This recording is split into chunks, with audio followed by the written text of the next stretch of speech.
And Pogba leaves for McTominay! Magnificent! It's Moraes, he's done it again!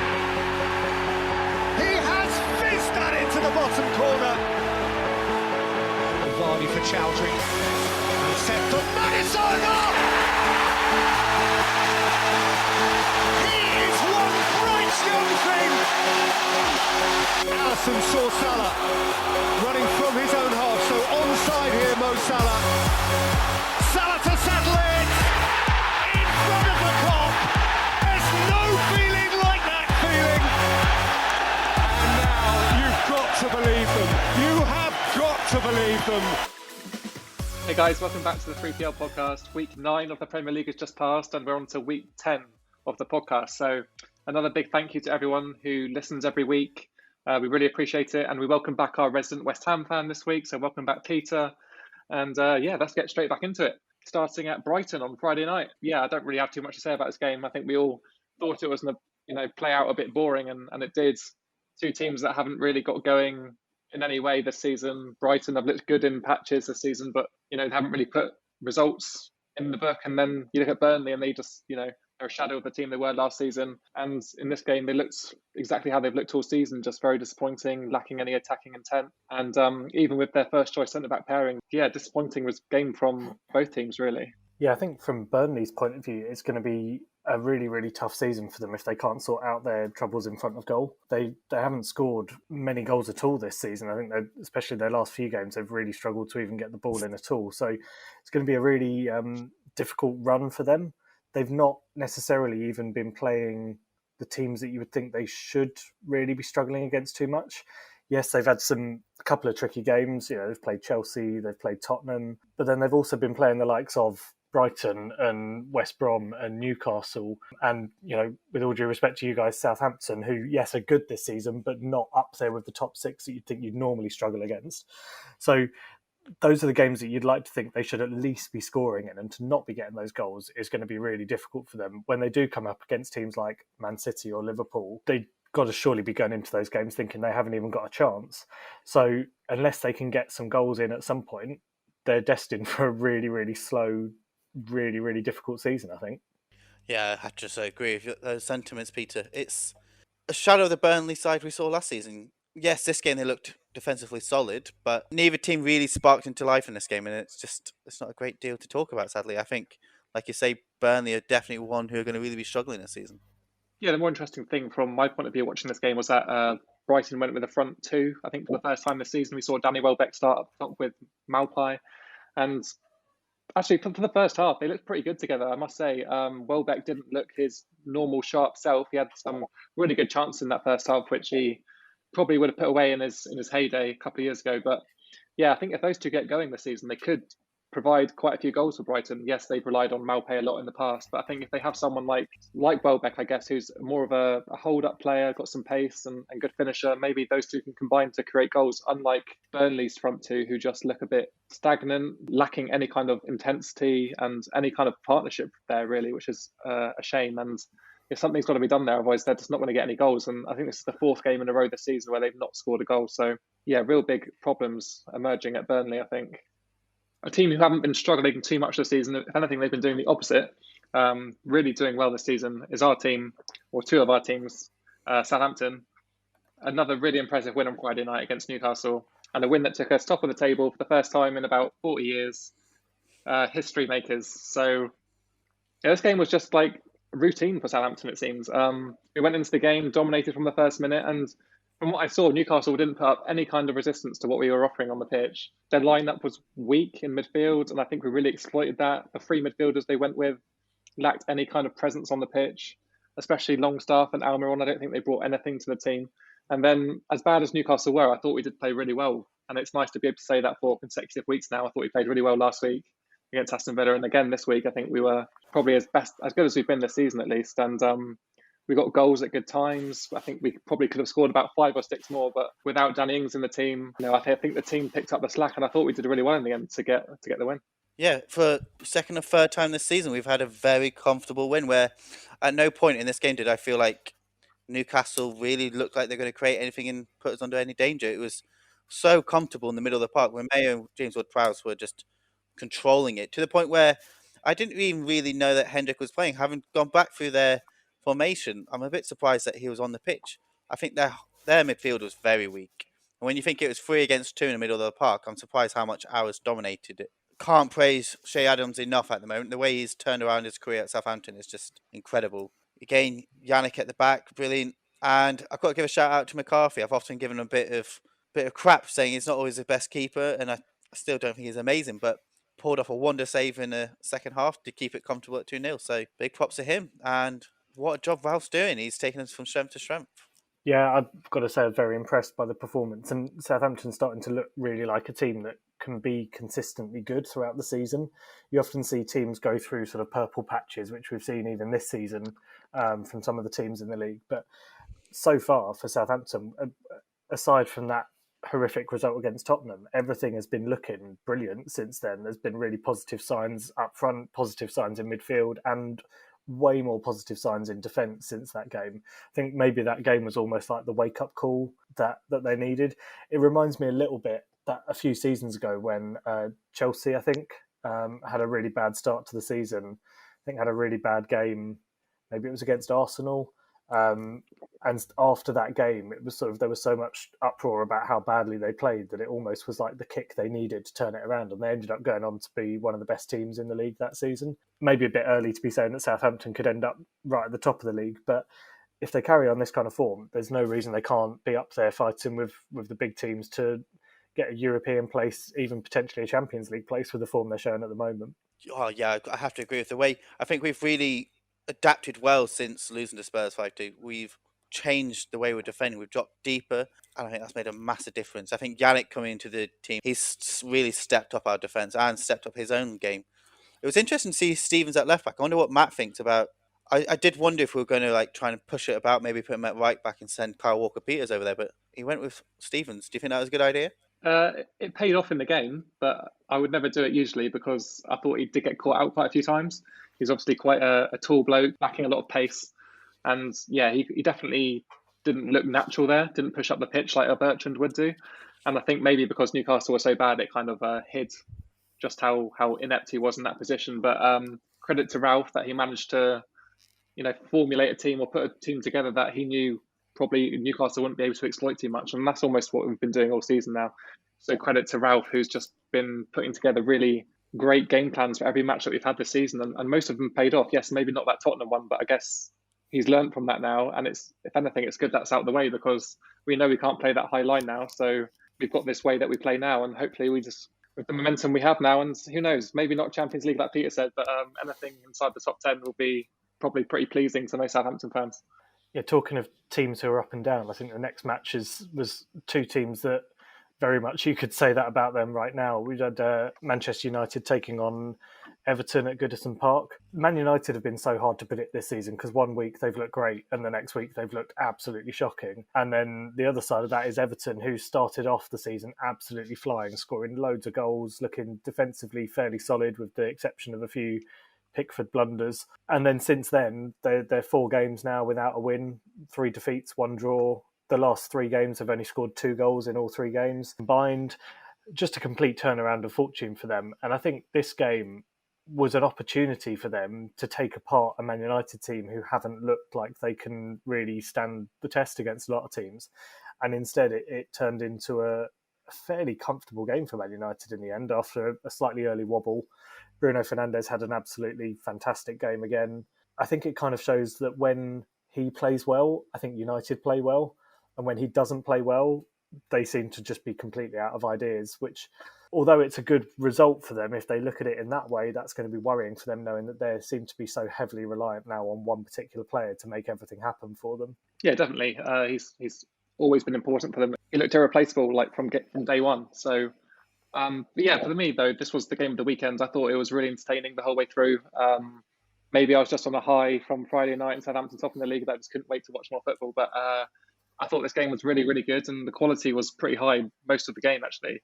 Obviously, Everton took the lead, but after that, I thought Man United just stepped it up a gear, and it's something we haven't seen at all this season.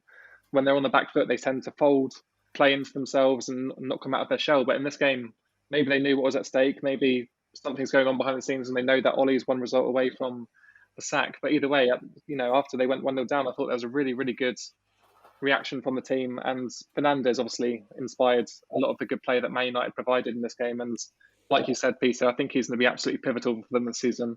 When he doesn't play, they don't seem to tick. And even when he does play, sometimes he doesn't seem to be on it. And when he's not on it, neither the rest of the team. So it was a case of maybe Everton taking the lead and then almost getting a bit complacent, and then Man United exploiting that, taking the lead. And then after they went 2-1 up, I didn't really feel like Everton had anything to offer back. I thought they kind of just sat back and accepted defeat. Even when the goal came in the 94th minute, it wasn't a surprise. It was Everton had kind of given up at that point. So yeah, it was a strange performance because we're used to seeing Everton this season, especially playing expansive, attractive football. But yeah, it didn't really seem to happen in this one.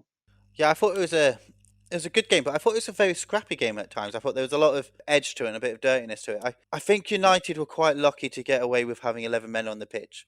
I think Fernandes had a brilliant game. However, I do think he possibly should have got a second yellow card. There was quite a few times where he came in late. Even in the post-match interview, if you look at it, he gets asked that question and he smirks and he grins and he says, "Oh well, yeah, maybe I should have got one," but he thinks also one the Everton player should. And the other one was the late tackle by Maguire on. I'm trying to remember who was coming through. It might have been Calvert-Lewin, bursting into the box. It was really late and it was on the ankle and it was pretty grim. Like if his leg was planted at the time, it could have been an ankle breaker. And I find it surprising how little, especially Maguire's one, since it's been spoken about. Because after we've heard so much about late tackle of Pickford, both in this game, but also the late one he did against Van Dijk. Yes, it wasn't in the injury, but it's the same type of potential danger behind the incident. Yeah, funnily enough, I think it was almost an identical situation to the Van Dijk one. I think actually it was on Digne breaking into the box. When he got into the box, I believe he was offside. I'm not sure if the whistle had been blown already. I think it probably had.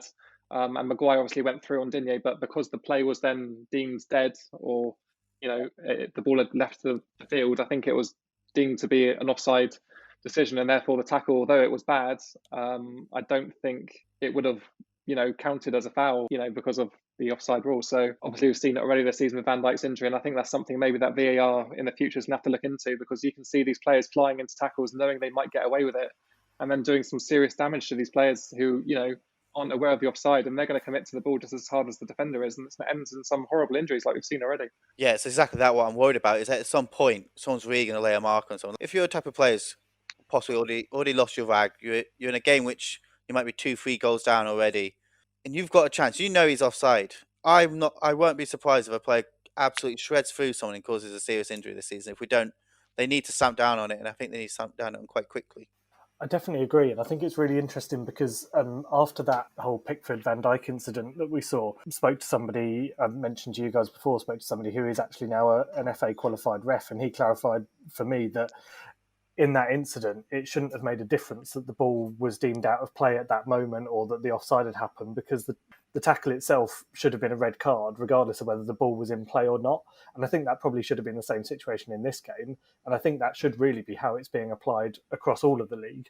However, we've now seen sort of 2 incidents where that's not been the case. And you have to think, well, when are they actually going to start applying that properly? Because if they're not, then you're absolutely right. At some point, somebody is going to get really, really badly injured again, and there's going to be no repercussions for them.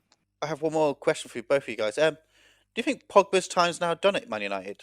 Obviously, he's not starting in these games, and he must be on some monster wages. So it's interesting to see, are United going to try and get rid of him this January transfer window? Yeah, we touched on it a bit last week, or a couple of us noted that we didn't think that Pogba was happy at United. Doesn't seem like he's putting it all in on the pitch. Looks like he's putting in half-assed performances every time he gets onto the pitch. And for me, yeah, I think his days are numbered in a United shirt, but I don't see him leaving in January purely because of COVID and the financial state of almost football globally. I don't think Man United will want to make a loss on someone like Pogba, who they obviously spent really big on him when he came back to the club. So for him to leave the club, I think they'd have to make some kind of profit on him, or if not a profit, then a very small loss. And at the moment, I don't see Real Madrid probably look the prime candidate to sign him. I don't see them stumping up the money to buy Pogba right now. I do see him leaving at the end of the season, though. I think Ollie doesn't see him in his team, and it's not difficult to see why when you see how he plays every week at the moment. So Yeah, I think his days are numbered for sure. Got to agree. I don't see him going anywhere in January, but the summer could well be the end of his days in Manchester. Interestingly, I saw something earlier suggesting that Juventus may be looking to cash in on Ronaldo at the end of the season, potentially a swap. Both players going back to their former clubs, Pogba back to Juventus, Ronaldo coming back to Manchester. I think there'd be quite a few people would be quite happy to see that, especially Man United fans would probably love to see him back at Old Trafford for at least one more season. Not sure how Pogba would feel about going back to Juventus. I feel like he would maybe see that as a not necessarily a sign of failure, but a lack of progression. And you'd probably think he'd be looking for a step up rather than a backwards or a sideways step at this stage of his career. Yeah, you think if Ronaldo leaves Juventus, there's not much of a pull from Juventus to kind of attract Pogba to go there. Like if if Ronaldo's not there, then why are you going? But it's an interesting topic, and I do think it's probably going to happen in the not too distant future. But yeah, one other thing to note from this game, I guess, just some small takeaways. Obviously, another game without Richarlison for Everton, and I think this kind of result and the last couple of results they've had against Southampton and Newcastle, that's 3 losses in a row now. I think it just shows his importance to the team. And he's not really someone that I kind of thought Everton would pin their hopes on this season. I thought he would be a bit part player who'll probably contribute some goals. But I thought, James Rodriguez and Calvert-Lewin would do most of the damage. But it seems that without Richarlison, much like United don't tick without Bruno, it's kind of similar thing for Everton. And without Richarlison, they've looked so poor, ridiculously poor. And the fact that one player can have such an impact on the team is kind of crazy. And actually, another takeaway is that this was Ancelotti's third consecutive defeat in the Premier League, and actually, it's his third consecutive defeat in his entire managerial career. He's never gone 3 games in a row and lost them all. So it'll be very interesting to see how he picks this team back up again now, because it's something he's never had to go through in his career. He's never had a team that has struggled for too long. But now Everton need some picking up, and it'll be interesting to see if he's the man for the job for that. Yeah, that's a really interesting stat, actually. I didn't know that. But definitely be interested to see how he gets on with that, because it could be a horrible start to a bad period for Everton if he doesn't know how to get them out of that slump. You'd like to think a manager of his experience and sort of stature will have a way of getting them out of it, and I'm sure he will, especially once Richarlison comes back into that team. I think he will make a difference again. Moving on to our next game, which was Crystal Palace hosting Leeds, and a result that I don't think many people would have seen coming. Certainly I didn't. I thought, if anything, the scoreline would have probably been reversed rather than Crystal Palace 4, Leeds 1. Leeds potentially unlucky with a really shocking offside decision, which I'm sure we'll talk about more in a few minutes. But overall, you've got to say it's hard to fault Crystal Palace. Anytime you score 4 goals, you probably deserve the victory, I would have thought. Yeah, definitely. I think this is probably Crystal Palace's best result of the season, not just on paper, but in terms of performance as well. To score 4 goals at home is something that they're not really used to doing. And actually, Zaha wasn't even that influential in this game. A lot of the good work came with him not involved, which was good to see. And especially Eze, who obviously we talked about at the very start of this podcast in the summer, how good a signing he was and how good a signing we think he'll be for Crystal Palace. And I think this is the first time we saw the best of him. Maybe he didn't start in his best positions or preferred positions earlier in the season, but on that left wing, he looks really, really good. And especially his set piece delivery, which I didn't know he had to his game, to be honest. He took a really nice corner for the first goal and then curled in a really nice free kick for the second. And at that point, you're kind of thinking game over sort of thing. But, we've got to talk about this handball controversy now, because unfortunately it kind of overshadowed the game in quite a big way. And it was one of the craziest offside decisions I've ever seen, I think, not just this season or in terms of VAR being in the Premier League, but in general. To be offside by an arm, or let alone like half your arm, when he's pointing to where he wants the ball played is quite frankly ridiculous. And the fact that they went to VAR and they still chose to give this offside shocked me. And it is such a bad sign for the Premier League when something like that gets given. Yes, in the past we've seen decisions given by a knee or an ankle, but having to direct your player where you want the pass, I think it's absolutely ridiculous. And if anything, I think that kind of cost Leeds any kind of chance in this game. Yeah, I think it's potentially the worst VAR decision. No, I'm not even going to say potential. It is the worst VAR decision I've ever seen. Every time I was watching it during the game and I was watching it replay after replay, I was like, how can this be offside? How is this possible? I was like, look at it going, like, it wasn't even in the box. Like, one of his feet was just over into the box, whereas both of the Palace players were clearly full bodies in the box. It was never in a million miles was that offside. And yes, he was pointing and we've now found out the decision and the reason behind it was his arm was offside. That's an absolutely disgraceful decision. The person who's in charge of in the office during that VAR decision should be ashamed of himself, because he's ruined what was set up to be, at that point, I thought it was going to be the game of the weekend. At that point, it was flowing. It was a brilliant goal, and I think that was to make it 1-1. And it was the match was alive, and it was brilliant. And so disappointed. See, I agree that the actual offside itself was ridiculous. The one thing I disagree on is I don't view this as being VAR to blame for this. Essentially, what's to blame here is the new rule with handball, where that part of your arm can technically now touch the ball without it being a handball. The consequence of that is that you can therefore play the ball with that part of your body. And the offside rule is that any part of your body with which you can play the ball cannot be past the last defender, to put it simply. So therefore, technically, VAR made the right decision in that instance. They did exactly what they're supposed to do. They looked at the distances and they used their absolute zero of the last point of the defender, and they found that the last point of the attacker's body, which could play the ball, was beyond that line. So technically the decision was correct. It wasn't a decision any of us want to see, because it ruins the game and it makes a mockery of football. But VAR, I don't think, can be blamed for that. I think the rules are what the interpretation of the rules that we've got are to blame, and that's what needs to change for VAR to be able to be used in a way that doesn't make us all angry and miserable every time we watch a football match. Yeah, and that's the sad thing at the end of the day. We all watch football to enjoy it without too much outside interpretation or outside influence. But at the moment, it feels that VAR is, almost nullifying everything good about football. You watch football to enjoy football, but then VAR is like anti-football when it comes into most games now, and it kind of ruins it for a lot of people. And obviously, the rules weren't perfect before VAR. We had that benefit of the doubt written into the rules when you were offside or by like an inch or two.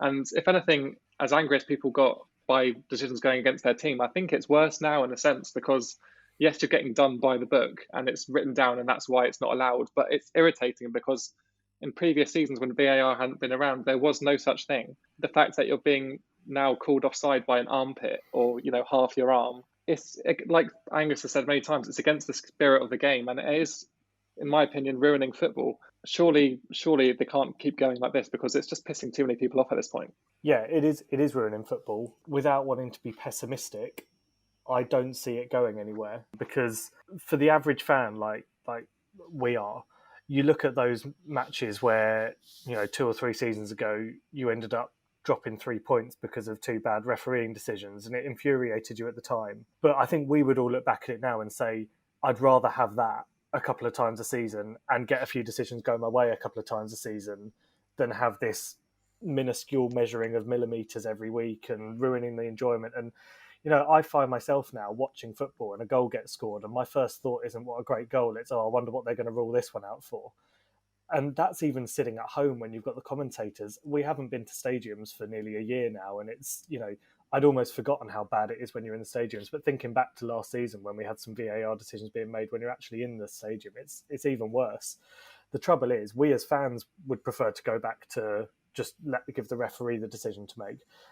The clubs will never do that because there's too much money involved in football, and those decisions are what make the difference between winning competitions and not winning competitions, and the clubs will never allow that to happen. And unfortunately, the clubs and the people holding the money and the TV companies are the ones that are going to make the decisions, not you and me as average fans, unfortunately. If it was up to you guys, how would you change the rules then? Like, if you were to, obviously we're keeping VAR, it's not going to go. How would you adapt the offside rule to make it work in your eyes? I think, in my point of view, there is no rule change that will correct it. Simply because with the very essence of VAR is that you are using technology to measure to a point.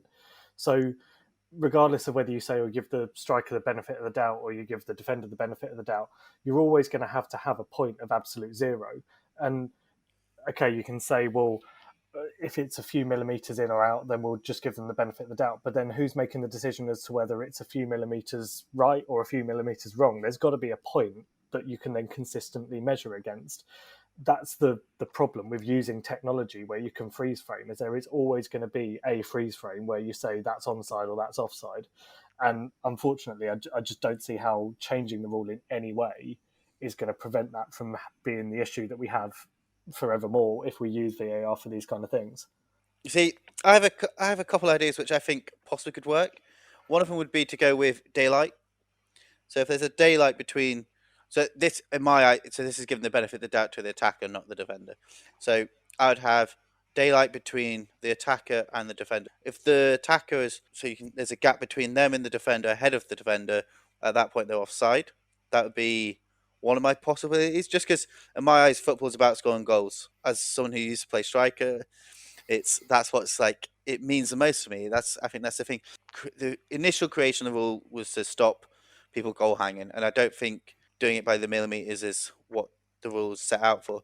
My my other thought is on feet. So scrap the whole body part where it's heels and stuff like it's the armpits or stuff like that. The game's football. It's about the feet. I would say if the attacker's feet, as long as his feet are behind the defender's feet, we could go off that and just go off the line of the feet on the ground. Obviously, that might make it a bit tricky if players in the air and stuff like that. But I think that they're my two ideas at the moment. Obviously, they're not perfect, but part of me thinks that might be a little bit better and more in spirit of the game than what we currently have. If I just had one suggestion for VAR, and I'll try not to linger on this for too long because I know I've taken up a lot of your time talking about VAR at this point, but like most other sports, they have video technology involved already and implemented. And I think the way that all other sports except football are doing it is perfect. And it almost relies on a challenge system in terms of you get 3 challenges, say, per half, and you use them at your discretion. And if you've used up all your challenges and someone's offside, then there's nothing you can do about it. I feel like this is probably the best way it can ever be implemented. We've seen it in rugby, we've seen it in tennis, we've seen it in other sports, and it works well. Nobody ever complains about technology in these sports because it's so well thought out. I don't see why something like that wouldn't work in football, because you'd give the manager the power and they would then be able to decide whether they want to challenge a decision. It should be all on the managers and the players rather than some guy sat in an office 300 miles away from the game itself. I think that would probably be a good way to neutralise the effect of VAR, even though we'd still see it a lot. We'd see it at more the managers and the players' discretion rather than the referees. Right, moving on to Chelsea, Sheffield United then. A game that started the opposite way to what I expected it to. Sheffield United take the lead in this one, and at that point you're wondering, can they get their first win of the season? But no, they couldn't stop the strength of the Chelsea attack. I think this game was a prime example of what many teams have seen this season. They've just been too strong to handle, too creative, and they've got players now coming into the team who just look, next level. Like Ziyech in this game, I thought was man of the match. I think he created the most chances of a single player in a Premier League game this season. And yeah, I thought Chelsea looked really good for the majority of the game. But I think for me, this says more about Sheffield United than Chelsea. Taking the lead like Sheffield United did, you'd expect them to show a bit of grit, a bit of defensive stability, and sit back on a bit of a lead because they're capable of doing that, like we saw last season. But unfortunately, like we've seen almost in every game this season from Sheffield United point of view, they've been soft and they've conceded almost not straight away, but imminently after they've scored. And once you go to Stamford Bridge, take the lead, you've got to be more resilient, and they just weren't in this game. Yeah, I have to agree with you, especially on the Ziyech. What a performance by the player! He was all over the place. He was pulling strings, and I think he's added a lot to that front three of Chelsea. That great performance by all three of them. I'd like to give a big shout out to Chilwell at left back. I think he's massively improved that Chelsea side. I think since he's come back from injury, we've really seen Chelsea go from strength to strength. Big step up from Alonso last season, who was often both shaky at the back and not always that great going forwards. Like, had a great left foot on him, but couldn't always pull it into the actual game situations themselves. Again, Thiago Silva I thought was really good at the back. All in all, very strong performance by Chelsea, and they're improving. They're going from strength to strength. So Frank's doing a good job. Yeah, it's pretty doom and gloom for Sheffield United, in my opinion. They just look terrible, to be honest. I mean, they've scored, I think, 4 goals from 8 games. They've picked up 1 point. I've got to be careful what I say because their next game is against West Ham, and so their first 3 points has got to come from somewhere, and who knows, it could come against West Ham. But just looking at their next fixtures after that, assuming they don't win that game, they follow that up with West Brom, who are obviously also another team struggling to pick up points. After that, they don't really play another team that you'd expect them to get points against until the 28th of December when they play Burnley. Between those, they've got Leicester, Southampton, Man United, Brighton and Everton, which is looking like a pretty insurmountable set of fixtures for them considering the way they've been playing. So if they don't pick up points in their next 2 games, I could genuinely see them getting to Christmas still having 1 point on the board. which would be pretty shocking, but doesn't look all that unlikely. I doubt it will happen because, there's always freak results here and there, but it wouldn't be the most surprising thing in the world if that actually happened. Yeah, I mean, we've talked a lot about Fulham and their record low points tally. Now they've got their first win and Sheffield United don't, and it's going to come around eventually. They'll have to start talking about Sheffield United being up for that record instead. Yes, they were good last season. They had that promotion bounce, but it's now worn off. And players like Lundstrom, who was so good last season, Fleck as well, players who just aren't having any impact this season. And I think that is where they're missing these points, because last season they were getting points because they'd just been promoted. They're on a high. They were playing different football to most of the other clubs in the Premier League.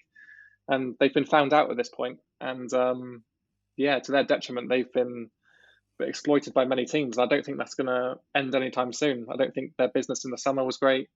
And to rely on some 19-year-old striker who's unproven in the Premier League seems a bit dangerous to me. Yeah, there's a very scary statistic for any Sheffield United fan. At this point, only 2 teams have ever survived having only gained 1 point after this amount of games. That was Southampton in 1999, and in 2014, it was Sunderland. The only 2 teams who have done it. That's in nearly 40 years of Premier League history. It's not looking great, is it? And they're going to need to pull out results. Against your team, Peter, to be perfectly honest, that's already becoming a must-win game for them because, like you said, that fixture list is scary leading up to the 28th. There's like maybe 1 or 2 games in there where you'd think they have a chance. The rest, on current form, they're not only they're going to lose, they might lose again by big goals. So not only that, their goal difference is going to be appalling. Yeah, I think it probably will be a must-win game for them against West Ham. Obviously, I hope it doesn't become a win game for them. But talking of West Ham, they played next on Saturday evening, played against Fulham. A home game against Fulham. I had very optimistically predicted 4-0 in this one, and I was confident for it as well. I was sat at home thinking, Haller's going to get a couple of goals. Creswell might get a free kick, probably get another one right at the end. It turned out to be very different. Although, having said that, there's been a lot of talk about how we didn't play very well. I don't think we did play very well, but we had 2 or 3 chances very early on, where if those goals had gone in, it would have been a completely different game. Haller hit the crossbar. Bowen had an absolutely incredible volley saved. Creswell had a free kick hit the crossbar. So, yes, a 1-0 scoreline looked like a fairly tight game. It could have been so different. And I think the difference between the 2 teams was that aside from the penalty that Fulham got right at the end, I don't really remember them having another moment where I was actually worried that they were going to score. And I think that says a lot about the way Fulham played in this game. Yes, they made it difficult for West Ham, but I don't think they did anything to prove that they deserved the win.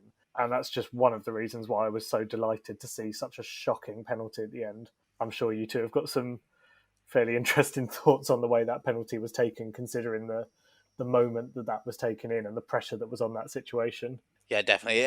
Your performance in the first half, like you said, I thought you were quite good, to be honest, especially in the first half.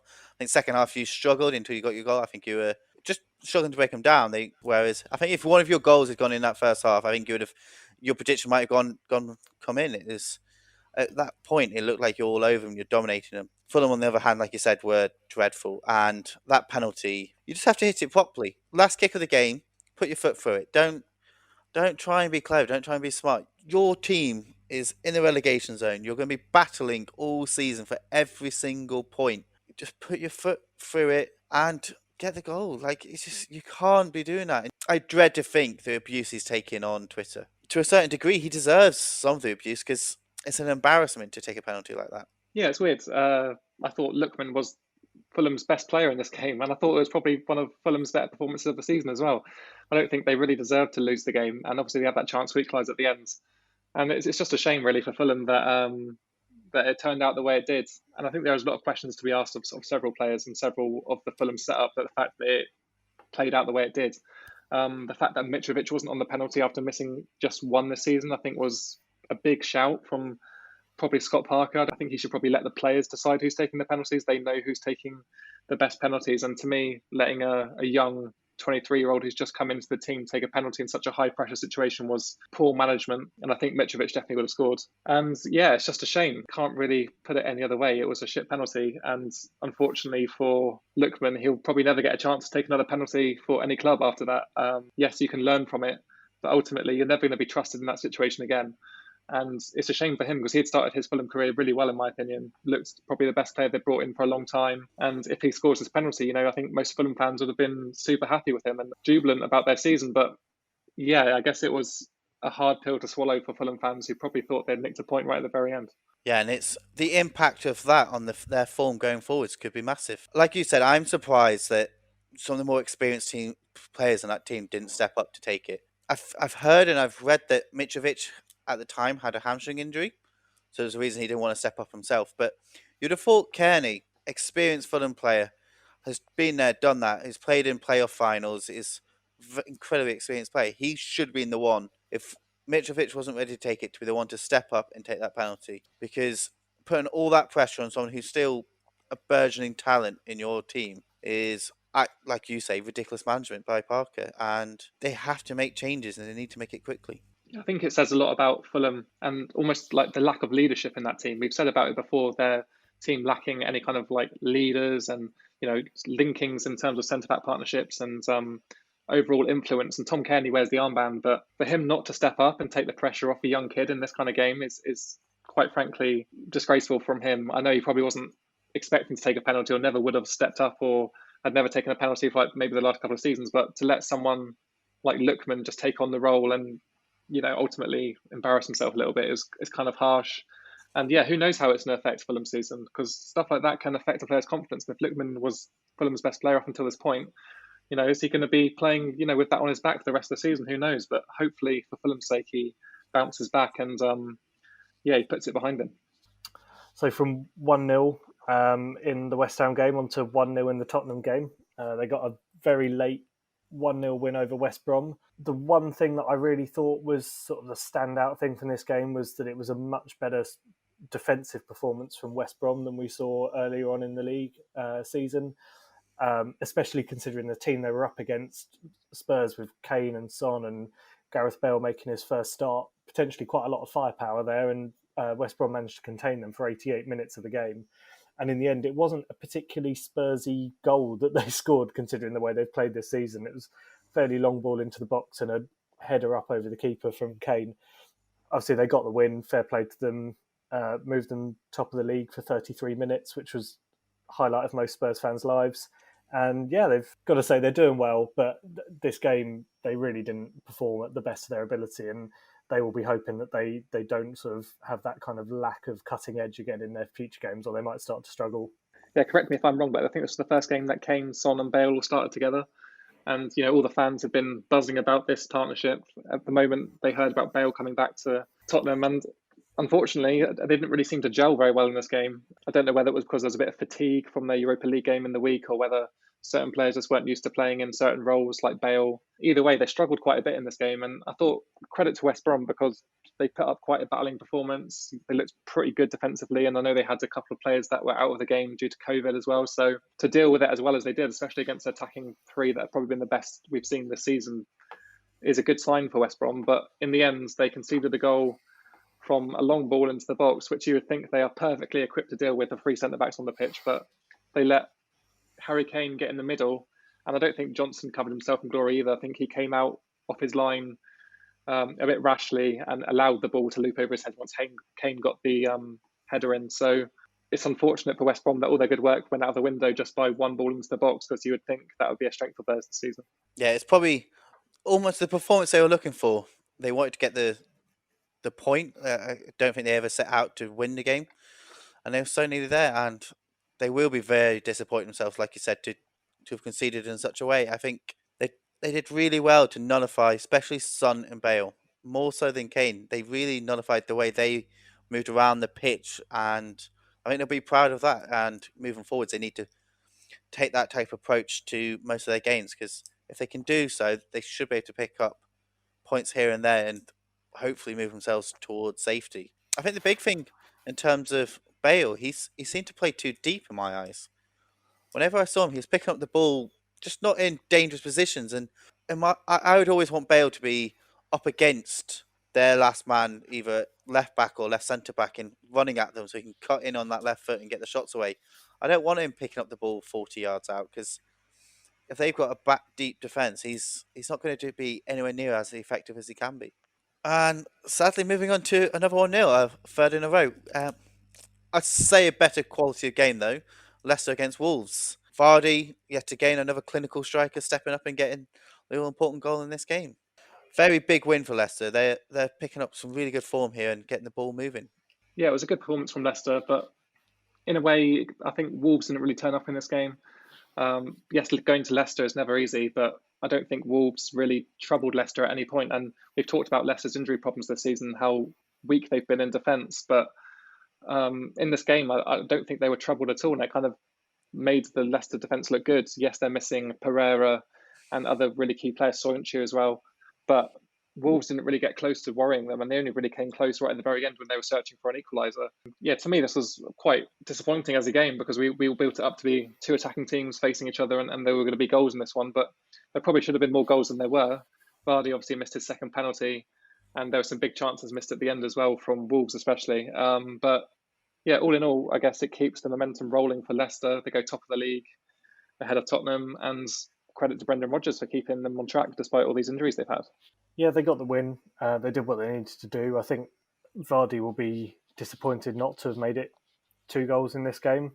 Very uncharacteristic of him to be missing the target from the penalty spot. But fortunately for him, it didn't cost them, and I think he'll probably feel more confident going into the next game, knowing that they still got the victory, than if that had ended up being something that meant they came away with anything less than 3 points. So yeah, still good form for Leicester, and they're looking good again. I think if I'm right, they've actually got more points at this point of the season than they did the season they won the league. The difference being this season that I think there's other teams around them that look like they're also going to get lots of points, whereas that season it was very much it was a good Leicester performance that season, but they were helped by the fact that a lot of the big teams were really off form, whereas this season, Liverpool are still up there, Chelsea are looking good, Southampton and Tottenham are both up there battling for it as well. So don't think we're going to see a repeat of that 15-16 season, but they're looking solid, and they're clearly kicking on from what looked like a fairly nervous start to the season, I would have said. Yeah, what I find interesting is at the moment where they're performing well with such a weak inside.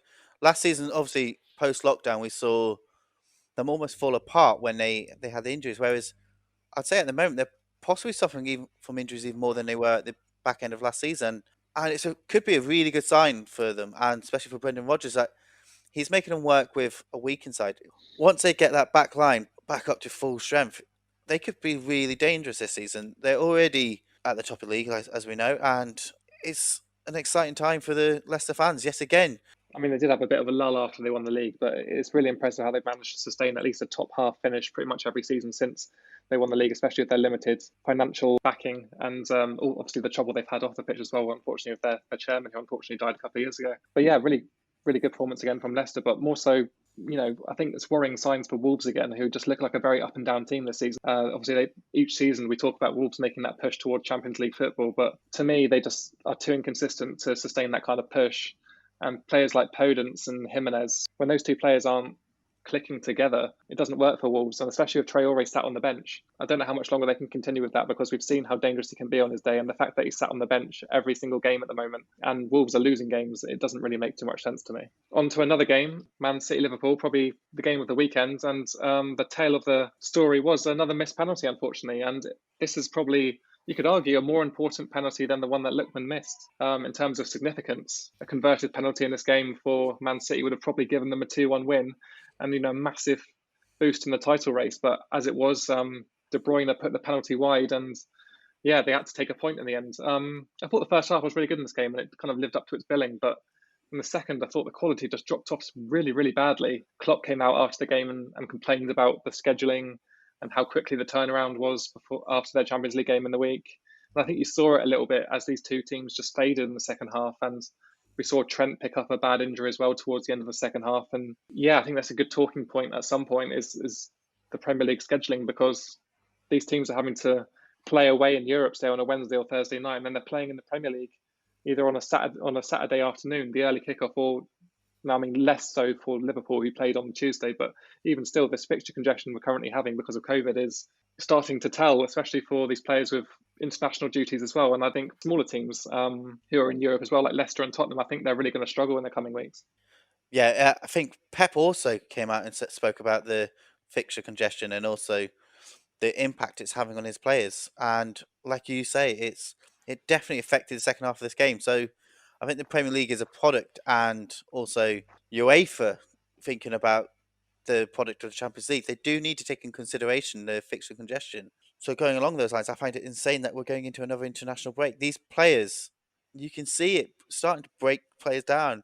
Players like Trent, who I've never really known to pick up knocks before, seems to appear to have picked quite a bad injury, and it's definitely going to affect the quality of the Premier League. Like this should have been, after that first half, it was set up to be an absolute stormer of a game. They definitely need to be thinking about how they can protect these players. None of us want to see these Champions League, these big teams, their performances dropping off by this much, because it's important for us to watch great football. Yeah, on a completely different note on this game, I saw some strange things on Twitter after this game suggesting it was already too late for Manchester City to be mounting a sort of a challenge for the title, which I just thought was absolutely bizarre considering when you look at the actual table, they've still got a game in hand, and if they win that, they'll be 3 points off top of the league. They've got the joint best defence in the league at the moment. So I looked at this game and I thought they were one missed penalty away from beating last season's champions. From Man City's point of view, they will be hoping that that doesn't come back to bite them at the end of the season. We saw a couple of seasons ago when the game between Liverpool and Man City ended up being the game that basically decided the title, with City getting the 2-1 win. That ended up being the only game that Liverpool lost that season, and ended up meaning that Man City won the title over them. So we've seen seasons won on smaller margins than that. So Man City, and specifically De Bruyne, will be very much hoping that missed penalty isn't the deciding factor this season. I think an important sign for Man City in this game, at least, was that they had Gabriel Jesus back, an out-and-out striker who can, get into those positions which they'd been lacking, I guess, in the last couple of weeks. They had Sterling and they had Torres going through the middle, and neither really seems that effective. But you saw in the Champions League especially, just how good Jesus was at finishing especially, and we saw it again in this game. I thought he took his goal really, really well, and I don't think either of those players, Sterling or Torres, would have finished that chance. And I think that is the difference maybe for Man City this season. If they're going to mount a title challenge, it will be if they can keep their strikers fit and get good service into them. We saw that happen in the first half, but I think, as I mentioned earlier, I think everyone just tired in the second half, and Kevin De Bruyne, even, who's been rested quite a lot recently, looked pretty tired in the end. And so, it'll be interesting to see how these teams cope with the fixture congestion over the next couple of months. Right, and on to the final game of the game week, Arsenal-Aston Villa. Everyone predicted a big Arsenal win in this game, especially after last week's result at Old Trafford. I think Arsenal fans thought they'd turn the corner. They're righting the ship. They're going to be, Premier League contenders this year. But they were brought back down to earth by a really impressive Aston Villa side. Not for the first time this season. I thought they were excellent, actually. I don't know if they were better than the game against Liverpool, but I thought they were just really, really solid all across the pitch. And as good as they were, Arsenal were embarrassing in this game. From the very first whistle, they looked absolutely awful. The system didn't work. The players they picked in the centre of the midfield didn't work. Everything about it was set up to fall apart, and it's exactly what happened. They were unlucky not to go behind really early. There was a VAR call, which I hadn't really seen one like it this season, where there was a player offside, but he wasn't really in line of the shot. But apparently he was deemed to be too far in front of Leno for the goal to count. And then eventually they get the goal. And after that, Arsenal just dreadful, and fair play to Aston Villa for taking them apart. Yeah, I think often when you get these games where the team that wasn't necessarily predicted to win comes away with the victory, you often get people saying, in this situation, it'd be, Arsenal played really badly, or, Aston Villa played really well. In this situation, I think you got a combination of those two. I think Arsenal were terrible and Aston Villa were brilliant. And Arsenal were lucky, to be honest, that it was only 3-0. We saw what Aston Villa did to Liverpool when Liverpool had a bad day. Arsenal could really have come away with this being 4 or 5-0 if some of the decisions had gone Villa's way as well. I don't think there can be any Arsenal fans out there who say they deserved anything from that game. And that's a really, really worrying sign for them, because it goes completely against what we'd been saying earlier about how they've got some grit and determination now and seem to be able to fight their way through games. This game, they just got completely turned over, and they seem to have no way at all of responding to it. I know quite a few Arsenal fans, and I know several of them were very, very unhappy about this result, and probably sort of concerned about where this might be going for them, because if they have that kind of performance too often this season, it could end up being another really, really underwhelming overall table finish for them.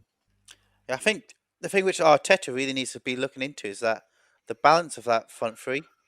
Because as it stands for me, Lacazette has just not got going this season at all. And by having him playing the middle, obviously you have Aubameyang out in the wing, which is he's clearly not as effective out there, and he's definitely their most effective player. In my eyes, he needs to be playing through the middle, and until he can get that balance, it's just not going to work. Arsenal were shocking, but Villa at times were incredible. Again, Grealish, Barkley looking terrific. Watkins, wonderful performance. He's been hit and miss this season, and obviously that's going to take a bit of effort to adapt to the Premier League. He seems to be really turning up against the big team, so fair play to him. And got his 2 goals against the team he supported as his child, so he must be over the moon. Yeah, sorry to keep going back to Arsenal, but they were so shit, for lack of a better word, then that I have to talk about it a bit more. They took off Thomas Partey at half time. I don't know if that was an injury or a tactical decision. Either way, the moment he left the pitch, Arsenal just stopped being an effective football team. Not that they were particularly effective in the first half anyway. They got on Ceballos, and then you look at that midfield pairing, El Neni and Ceballos. Absolutely no wonder Aston Villa took them apart, because that pairing probably wouldn't make it into a West Brom starting lineup, let alone Arsenal. And you look at even the comparison between Aston Villa's midfield and Arsenal's midfield. McGinn, Louise, and Barkley in that 3, all better players than anyone that Arsenal had on the pitch. Thomas Partey arguably better, but he didn't play well in the first half, and whether he was sub tactically or injury wise, I think it was probably justified at the time because they were poor in the first half. If you're an Arsenal fan, I don't know what you can ask for at this point. Yes, I think Aubameyang through the middle is a much better option for Arsenal, but then who are you going to play on the wing? They haven't got players there. They haven't got a big squad depth.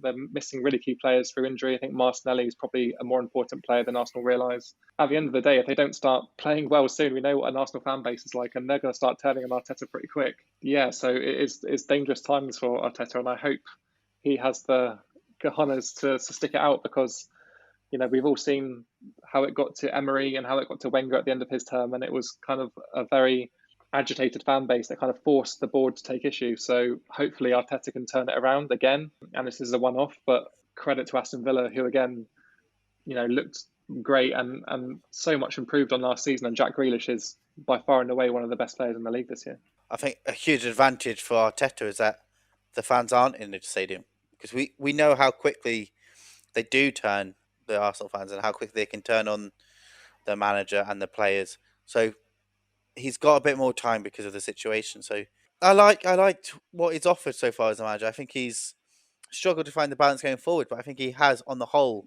added to Arsenal's defensive capabilities. So I think he could get there.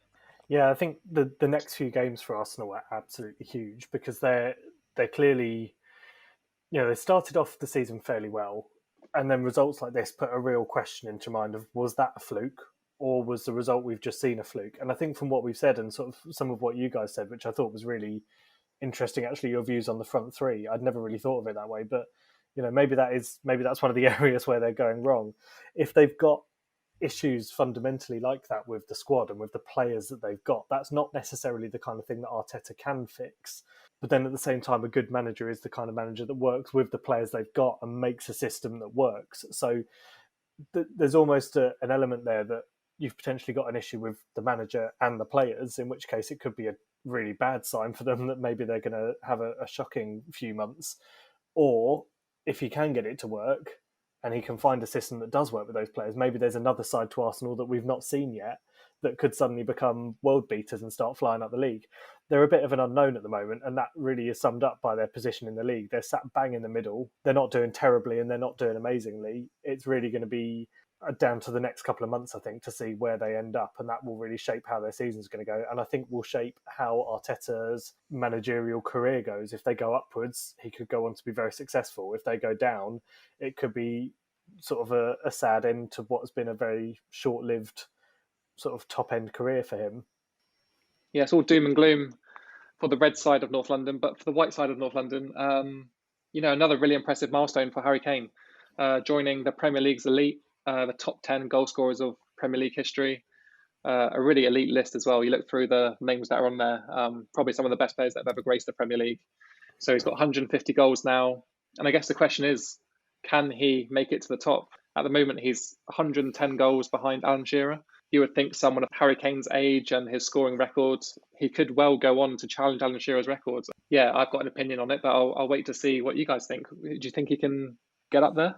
I think there's a couple of big things which will be the risk for Harry Kane. Number one being his injury history and what he's had so far. If he picks up any of those injuries, which might start to last longer as he gets older, because we saw that with players like Shearer and Rooney and Owen. As they got older, their injuries which they were picking up got longer and longer each time. So that would be one of my worries for Kane. Secondly, his game's seemingly starting to change. He's dropping deeper.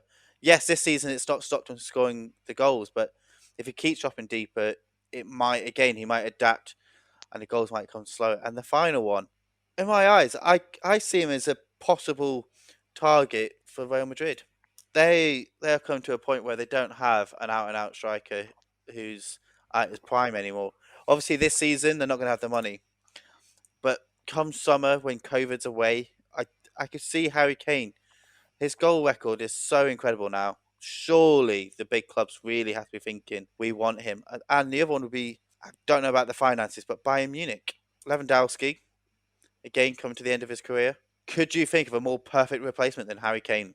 Unfortunately for me, I think you're right in that I don't necessarily think he will beat Alan Shearer's record because I don't see him staying at Tottenham for the rest of his career. We know he loves playing there. We know how happy he is there, and he is doing a fantastic job there. I just think unless Tottenham win something, the desire to win trophies is going to draw him away. And there's going to be that, plus the fact that teams like Real Madrid and Bayern, perfect examples. I also think Barcelona, Suarez has gone, Griezmann's not having the best of times there. Barcelona are in a real period of transition, and he could be exactly the kind of player they look to kickstart their sort of new era. I imagine if Tottenham don't win anything this year, I wouldn't be surprised if we saw him go. But then having said that, people have been saying that for the last 2 or 3 years. So who knows? Leaving that aside and working theoretically on if he stays, just assuming he stays there for the rest of his career, I 100% think he will end his career as the all-time leading Premier League goal scorer. He's got the best goals per game ratio of anyone that scored over 100 goals in the Premier League. That's above Thierry Henry. That's above Sergio Aguero, who's still playing. He's got a significantly better goals per game ratio than Shearer and Rooney, who are the first and second at the moment. So I think, he doesn't seem to be slowing down. So I can't see any reason why he wouldn't end up as the best, the all-time leading. And I think he'd thoroughly deserve it. He's been sensational every season that he's played. He's not had a bad season as far as I can remember. Yeah, he really hasn't. He's been one of the most reliable goal scorers in Premier League history and definitely recent history. In my opinion, I guess it differs a bit from what you guys have said. I don't really see him leaving for other clubs in Europe, especially within the next 4 or 5 years. He's still young. You've got to remember he's 27, I believe. So he's still got, he's probably at the top of his game right now. And he's been injury-free for quite a good amount of time now, which is rare for him.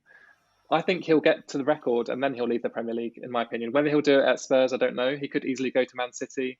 They're probably the only club in the Premier League who can justify affording him. And if he does go there, you look at the creative players they have there already, and I think he would just have goals on the plate pretty much every game. Yes, it would be nice for him to win something at Tottenham. Whether he will or not, I think Mourinho is probably the best chance they'll have of winning something. But it would be nice, maybe as the storyline at least, for Harry Kane to get the records within England, and then he could leave at, say, the age of 30, 31, and he could play a couple of years at elite level, probably in Germany or Spain, because we all know the level's not quite the same there. In my opinion, on his current rate, he only needs 4 more seasons to get above Shearer, and that's on a 30 goal per season record. But I think he's capable of it, and I think if he does do that, he can then happily go elsewhere and finish his career somewhere, and win some silverware. But yeah, the world is his oyster, as they say, and fair play to Harry Kane for getting in this situation, because he really can decide at this point what he wants to do. He can stay in the Premier League and try and eclipse this record, or he can go and seek silverware at clubs in Europe. To me, he just seems like the kind of guy who's going to stick around, at least until he gets close to Alan Shearer's record. Okay, moving on to our questions this week. We have 2 from our listeners, so thanks for those. The first of which is, was the Man United performance a turning point, or was it a fluke? That one's from Andy. Yeah, I mean, it's a good question, but I think from my point of view, it's a fairly easy one to answer. United haven't really shown enough positive signs this season to suggest it's going to be anything more than just a blip. I think we just saw Bruno Fernandes have one of the better games in the United shirt, and it was too much for Everton to deal with. I think fundamentally Man United have so much more to worry about than their current form. I think they're just players who don't want to be there. I think Ollie's probably a big problem. I don't think he's managerially qualified for the United job, and we've seen it now. I think it's being found out, and I think it's only a matter of time before Pochettino gets that job. And I think it's probably the sooner the better kind of case for Man United. I think the sooner they bring in Pochettino, the sooner he can get to work, the sooner he can start moulding the team to what he wants. But at the moment, they seem to be coasting a little bit. And some of the results they're getting, especially in Europe, are abysmal. And it is carrying over into the Premier League, unfortunately. And I do think, to answer the question, I think it was a bit of a fluke. Yeah, in my eyes, it's a massive fluke. They came up against an Everton team which is also struggling at the moment, so that flattered them. And I think a couple of their other victories this season, like the big one against Newcastle, I said at the time, and I stick to it, I think that also flattered them. I think for long periods of that game, they weren't all that great. This game, we had Fernandes, who played brilliantly, but I think a turning point could have been a couple of red cards during the game. I certainly think that Ollie is not the man for the job. He still doesn't play with a system to me. I've said it before. He's a manager who's got lucky at times, I think, especially with Fernandes when he turns up, can be game changer. He can be brilliant, but I don't think he's, like you said about Arteta earlier, you said how you haven't seen how he's brought the team on. In my eyes, I can't see how Ollie's brought that Man United team on at all. If anything, I think they're just as bad as they were under Mourinho at the end. It's going to be a season where there's going to be false dawns for Man United all the way until they sack Ollie. Yeah, I'll keep it short and sweet because I'm just going to agree with everything you both said. I think it was a really good performance, good win, nothing more than that. I didn't see any signs that was going to be continued into their next few games. We've seen how hit and miss they can be. You can't go from performing terribly in Europe to then having a good game at the weekend and then just assume that all your problems have been solved. They're going to have many more problems to come this season, and I think we're going to see plenty of bad results for them. I don't see them winning anything this year. It's not a turning point as much as they might want to think it is. It definitely wasn't. Pretty unanimous on that one. The next question is a pretty interesting one, actually. Probably the more interesting questions we've had this year. So it is, if you could have the perfect, imagine Premier League, which three teams would you get rid of and which three teams would you add? There aren't too many details of this question. There's no right or wrong. I guess it's interpretation. So I don't know who wants to start on this one, but go ahead. So when I read this question, I did have sort of a thought in my mind. Can we, are we talking teams anywhere in the world? Can we just pick any teams we want and just shove them into the league? As much as I'd love to do that, I'm going to go with the traditional approach and imagine we're working on the basis of which three teams do I want to get relegated and which three teams do I want to get promoted from the Championship. So I'll start with the relegated teams. For me, it's very easy. Burnley can go, West Brom can go, and Brighton can go. I don't like any of them. I never look at their fixtures on TV and think, I look forward to watching those. Boring football. Okay, Brighton have played some nice football this year, but consistently they've been pretty bad. And they're just, none of those are doing anything for me. So they can leave the league as far as I'm concerned. I don't want to see them ever again. Funnily enough, I'd written down the same three teams as you, Peter. I don't think they bring any value to the Premier League. West Brom are a yo-yo team at best. They've never been a consistent Premier League team. They don't play attractive football. As a fan as well, who goes to a lot of games, going to the Hawthorns, going to the Midlands and Birmingham, not a fun day out. The same applies to Burnley. I mean, who wants to go all the way up to Burnley to watch their team lose 3-0 to some long ball abomination of a performance? And again, Brighton. I don't know why I don't like Brighton. I just have never felt they add too much value to the Premier League. They don't play any different to anyone else in the Premier League. Yes, we've seen a bit of an improvement this year. But in general, I don't enjoy watching them play. They have a nice stadium, but that's about all they have. They don't have a good fan base. Yeah, very little to be positive about those three teams, to be honest. Yeah, I think I'm going to go with the same three as you, but there's two dishonourable mentions I would like to. One is Palace and the way they play football under Roy Hodgson. I just find it so tedious. Yes, they've had a good win this week, but watching their games, it drives me nuts. They're so boring and so negative. And the other one was Sheffield United. When their fans are in the ground, I do like their fans. And when they were playing good football under Wilder, I was enjoying their football. So I'm going for the same three as you boys: West Brom and Burnley, because they play, in my eyes, anti-football. Can't stand it. It's so boring to watch. And Brighton, it's their fan base for me. Whenever I've been to Brighton away, their fans there was no passion. When they've come and played at St Mary's, no passion. I feel like they're a very nothing team. So yeah, they can go and just stay down there where they belong, probably in League 1 or League 2. It's funny how I think if you ask this question to fans of teams that are like consistently the top six, you would get very different answers because they'd all be kicking each other out of the league. Talking to teams that I'd like to see get promoted, I don't know what you guys are going to do, whether you're going to talk about championship teams or whether you're going to pick teams from other countries or whatever, but I'm going to stick with the championship. I've gone with my first pick, Brentford. I think they deserved to come up last year, and I would love to see them in the Premier League. I think they play some really good football. The only sort of slight caveat to that is that obviously they're now without some of those players that made them such a good team last year, having lost those two current Premier League teams, but I still think they're doing well from what I can see. They're sort of mid-table at the moment, but they're still picking up a good number of points and doing well in their games. The next team I'd like to see come up, Nottingham Forest. I think it's been a long time since we've seen them in the top flight, historically one of England's most successful teams. They've been in the Championship far too long.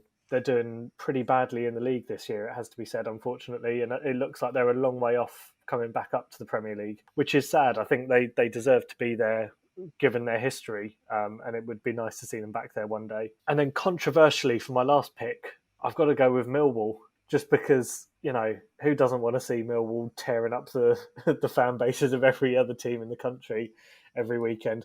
They can come up for one season and then they can go back down where they belong. But I just want to see one season of mayhem, and then we can all go back to normal. I do like that idea. I think having Millwall in the Premier League would be very entertaining, not just for fans, but for viewers across the world to see what Millwall fans bring outside of the match itself. Is a spectacle, to say the least. If you haven't seen Green Street or any of those movies, then recommend that you do, because it gives you a good insight into how violent and how different, I guess, than a very eclectic kind of fan group they are. They don't really care too much about the football. They care about who they're going to hit first after the game, I guess. I've taken a kind of a different interpretation of the question a little bit. Not teams from the Championship I'm going to go with. I'm probably bun off most of our Scottish fan base by pinching both of their best teams. I would like to see Celtic and Rangers in the Premier League. I think that would be something that everyone's wanted for a really long time, and I think it would be great for the Premier League to see just how they compared to some of the teams in the Premier League. We've never really seen Rangers and Celtic play Premier League opposition on a regular basis, and although it would probably cripple the Scottish division and everything they have going for it, I think it would be more beneficial for the Premier League than disastrous for the Scottish League. So I'd love to see Celtic and Rangers in the Premier League, especially with Rangers, who have Steven Gerrard, and he's doing a great job there as well. So I think that would be very interesting to see. But that does leave me with one open spot, and this is probably a sentimental one, much for reasons like Peter's earlier, clubs that have been in the Premier League and then not stayed around for long enough to appreciate, like Nottingham Forest. I've actually gone for AFC Wimbledon purely because of their history of the Premier League and the history they have in terms of winning the FA Cup with the Looney gang. You know, all these like things that people look back to and like iconic moments. Like one of them is like Wimbledon playing in the Premier League and winning trophies. And I think it would be really great to see. They've just got a new stadium now, and they've rebuilt right from the bottom up. You know, they built themselves all the way down from nothing when they were wiped out as a club.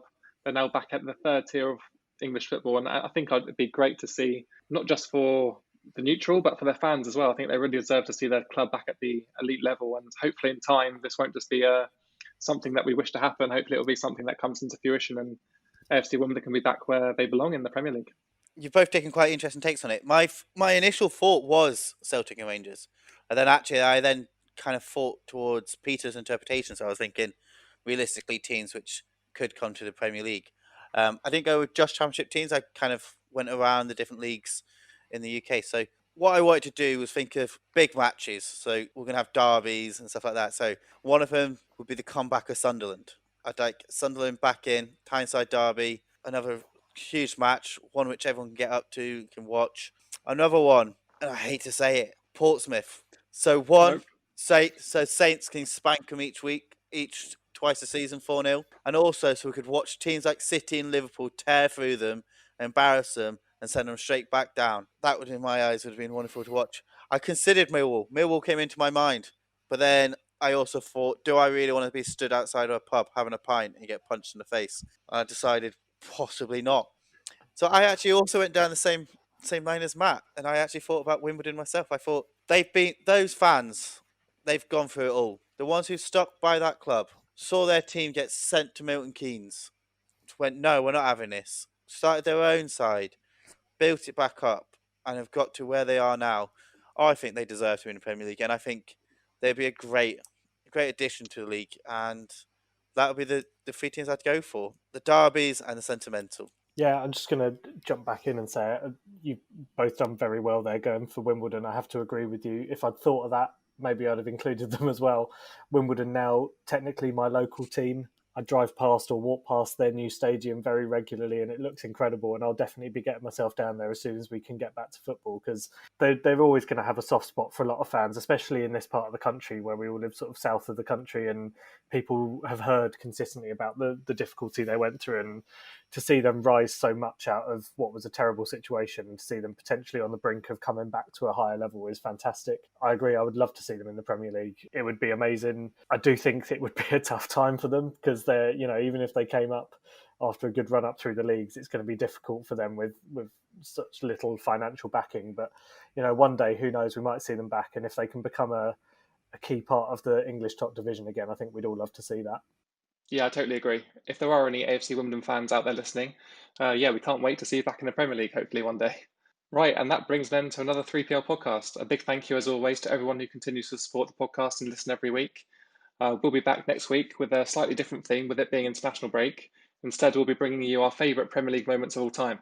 In the meantime, you can find us on social media, on Twitter and YouTube using @3PL Podcast. And if you do have any questions for us, make sure you drop them in the comments on both those social medias and we'll do our best to answer them next week. And we'll catch you then.